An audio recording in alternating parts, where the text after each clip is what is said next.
প্রিয় শিক্ষার্থীবৃন্দ, আজকে আমরা জটিল সংখ্যার বর্গমূল নির্ণয় নিয়ে আলোচনা করব। তাহলে আমরা শুরু করি আজকের আলোচনা। তাহলে 2y এর বর্গমূল নির্ণয় করি।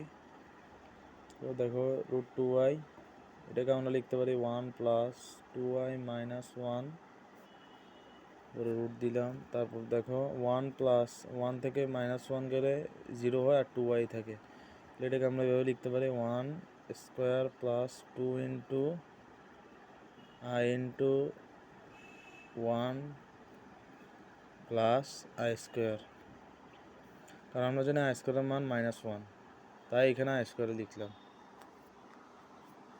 রুটটা দিয়ে দিলাম। তারপর দেখো তাহলে এখানে আমরা সূত্র একটা পাচ্ছি, a² + 2ab + b², a 1, b হলো 2, b হলো I। তাহলে দেখো a + b² সূত্র a + b², রুট দিলাম।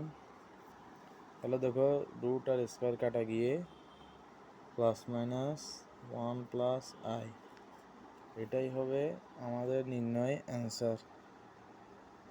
আশা করি সকলে বুঝতে পেরেছো।